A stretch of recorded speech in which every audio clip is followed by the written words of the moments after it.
எங்கள் ஊரிலே சில காலத்துக்கு முன்பு கடுமையான போர் நிகழ்ந்த பொழுது சில காலம் எங்களுடைய யாழ்ப்பாண மண் போராளிகளின் கையிலேயே தங்கியிருந்தது.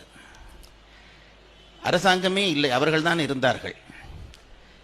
என்ன ஒரு ஆச்சரியம் என்று கேட்டால், நின்றவர்கள் எல்லாம் ஆயுதங்களோடு நின்றவர்கள். அவர்கள் நினைத்தால் என்னவும் செய்ய முடியும்.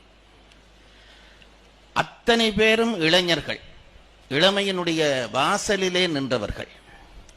ஆனால் என்ன ஒரு ஆச்சரியம், நான் எப்பொழுதும் பார்த்து ரசிக்கிற ஆச்சரியம், அந்த அந்த அது அந்த அந்த சம்பவங்கள் நடந்த காலத்திலே ஒரு ஒழுக்கக்கேடு கூட எங்கள் மண்ணில் நடந்ததில்லை என்பதை நான் பெருமையோடு சொல்லிக் கொள்கிறேன்.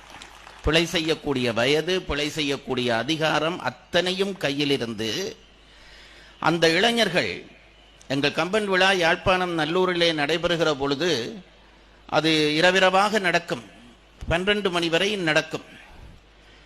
எங்கள் ஊர் சின்ன ஊர் தான், ஆனாலும் கூட ஒரு 20-30 மைலில் இருந்து, அப்பொழுதெல்லாம் வாகனங்கள் கிடையாது, பெட்ரோல் இல்லை, வெறும் சைக்கிளிலே வருவார்கள் விழா பார்க்க.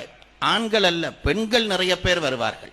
அத்தனை பெண்களும் விழாவை 12 மணி நேரத்திலே முடித்துவிட்டு, இரவு 12 மணிக்கு முடித்துவிட்டு, எந்த பயமும் இல்லாமல் தனியே வீதி வழியாக போவார்கள்.